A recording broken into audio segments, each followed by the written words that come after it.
11 দিনের রাজ্য সফরে আরএসএস প্রধান মোহন ভাগবত এই প্রথম কোনো সংঘ প্রধান এতদিনের সফর করছেন। গত বৃহস্পতিবার রাজ্যে এসে কলকাতায় বৈঠক এবং সভা করেছেন।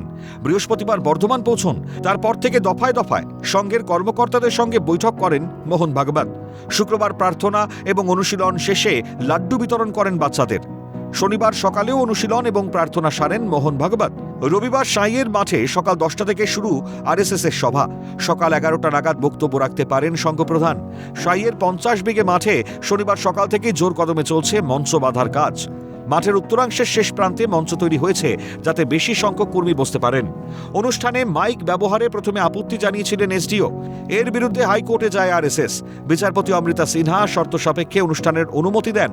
যে শর্ত হাইকোর্ট দিয়েছে তা হলো ন্যূনতম শব্দমাত্রা রাখতে হবে মাইকে, পরীক্ষার্থীদের যাতে কোনো অসুবিধে না হয় তা মাথায় রাখতে হবে, নির্দিষ্ট দিনে নির্দিষ্ট সময় শান্তিপূর্ণভাবে সভা করতে হবে। আদালতের সব নির্দেশ মেনেই তারা সভা করবেন বলে জানিয়েছেন আরএসএস কর্মীরা। আমরা পশ্চিমবঙ্গকে 3টে ভাগ করি, দক্ষিণবঙ্গ, মধ্যবঙ্গ, উত্তরবঙ্গ। এটা মধ্যবঙ্গের কয়েকটি জেলাকে নিয়ে কার্যক্রম। উনি আমাদের সংঘের সকলের অভিভাবক। একজন অভিভাবক আসছেন, তিনি কি বলছেন তাটা আমরা শুনবো। মহামান্য আদালতের যে আদেশ সেটা সম্পূর্ণভাবে মেনে সুষ্ঠুভাবে এই অনুষ্ঠান করতে পারি তারই প্রচেষ্টা চলছে। ভাগবতের তার সফরকে ঘিরে নিরাপত্তার চাদরে মুড়ে ফেলা হয়েছে বর্ধমান শহর এবং উল্লাস উপনগরীর। সাই কমপ্লেক্স জুড়ে চলছে তল্লাশি। মোহন ভাগবতের সফর ঘিরে রীতিমতো উত্তেজনায় ফুটছে বঙ্গ আরএসএস। রাজনৈতিকভাবে দেখতে গেলে এর পেছনে যথেষ্ট কারণও রয়েছে। 2024-এর লোকসভা ভোটে বিজেপির লোকসভায় সংখ্যাগরিষ্ঠতা না পাওয়ার পেছনে সংঘের মতাদর্শ থেকে দূরে চলে যাওয়াকেই অন্যতম কারণ হিসেবে চিহ্নিত করেছিল আরএসএস। আসন সংখ্যা কমার জন্য অত্যাধিক ব্যক্তি নির্ভরতাকে বিঁধেছিল সংঘ।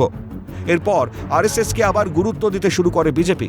দিল্লি বিধানসভা ভোটের আগে রাজধানীতে প্রচুর বৈঠক এবং সভা করেছিলেন সংঘপ্রধান। ভোট বাক্সে যার ফল পেয়েছে বিজেপি।